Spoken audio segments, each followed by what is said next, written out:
Hi, Alan Stratton from Woodturning. As many of you know, I've been on a kick making scoops recently. I've tried different styles of scoops, and well, I thought I'd have some fun in this project. This is not necessarily a different style, but if you don't like the scoop on this end, turn it around. Here's another scoop on the other end. I don't think you can use them both at the same time. That would be rather gravity defying, but for fun, let's make this double-ended scoop. This is a small piece of pear that I have roughed to a cylinder. Now to trim the end and cut a mounting dovetail tenon. My big lathe is in the shop. This is my mini lathe. Now that the wood is secure in the chuck, I can get serious about hollowing the bowl.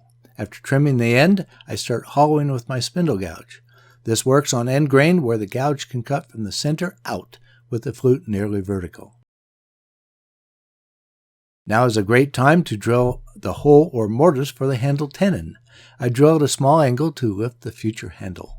Any tear out will be removed with refining and sanding the bowl.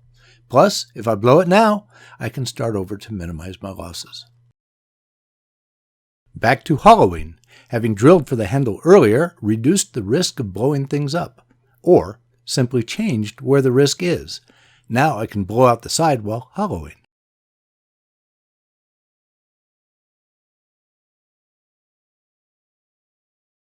After the hollow is nearly there, I switch to a round nose scraper to smooth out the inside and ensure the bump is minimal.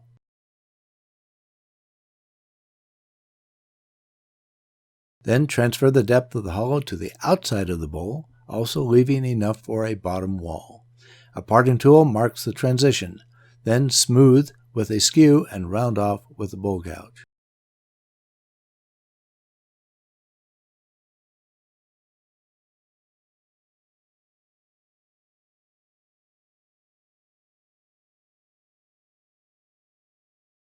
After sanding, shellac makes a great shiny finish that I can blend into future sections as needed. Then part off the bowl, leaving enough wood to avoid tearing grain out. My soft jaws work with the same hollow as my last use.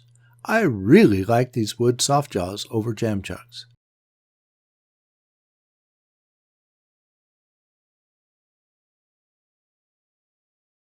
Again, after a touch of sanding, I can apply shellac easily, blending the new shellac with the previous section.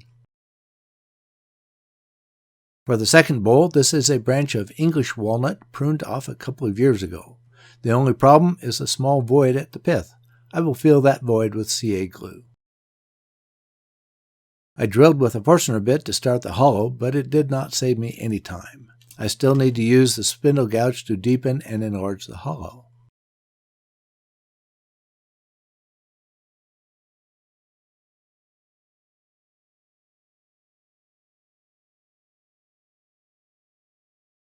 After drilling for the handle and sanding, how about some shellac for the interior finish? Since there will be lateral pressure, I bring up the live center padded with a rubber stopper for security. Then on to shaping with a skew to smooth, a parting tool to mark the bottom, and a spindle gouge to round over the bottom.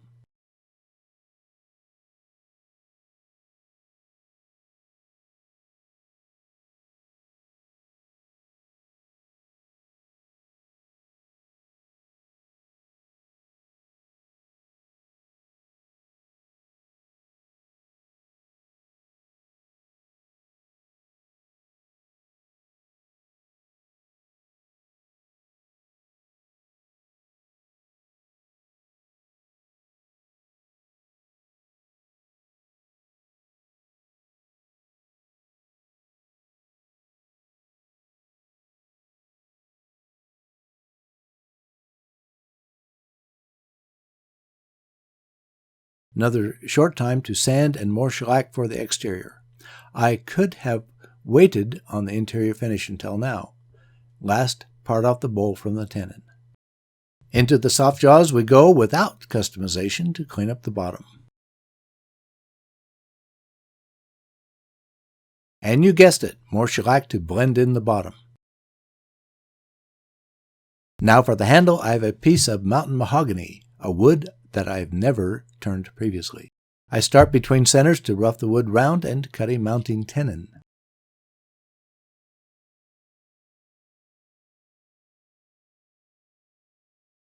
Next up, cut a tenon to fit the hole in the bowl. I gradually reduce the diameter with ground box wrenches, then continue for a final fit, testing and trial fitting until it is a good fit. I'm leaving the tenon long to allow for the center divot of the wall plus.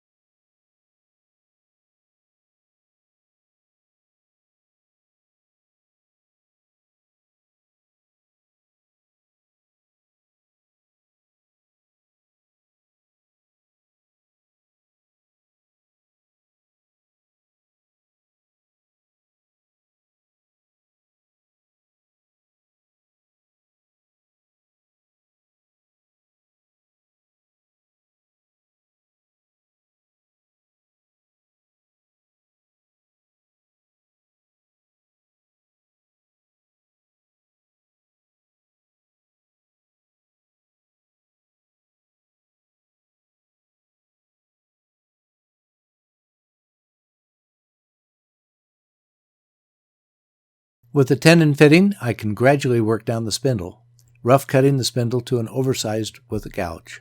Looks like this time I'm forming the curves with the spindle gouge, but I cannot go all the way because I need a tenon on the other end also. So between 1/3 and 1/2, I stop, sand, and apply shellac.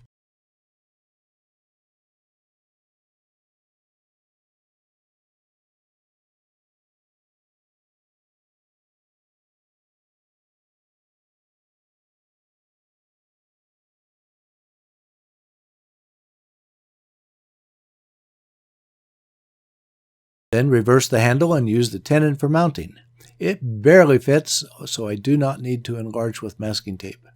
Now to fit a tenon on this end to the bowl hole. Same process as the other end. However, for the remaining handle, now the work is much more dicey. There is only a 1/4 inch tenon in the chuck and about 3/8 inch otherwise.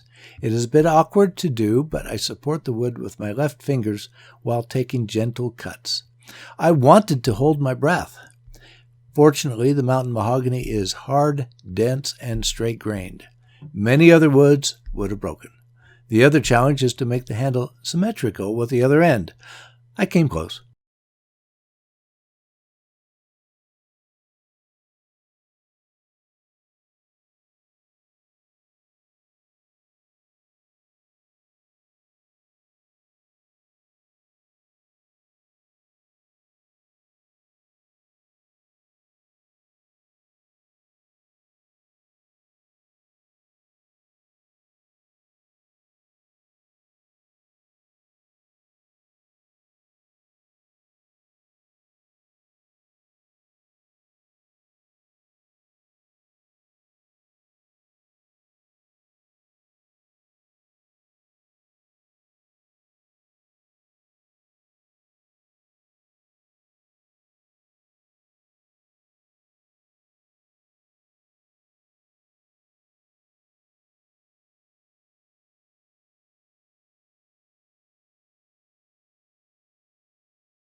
After sanding, more shellac, all that remains is to trim the tenons and glue the handle into the two bowls.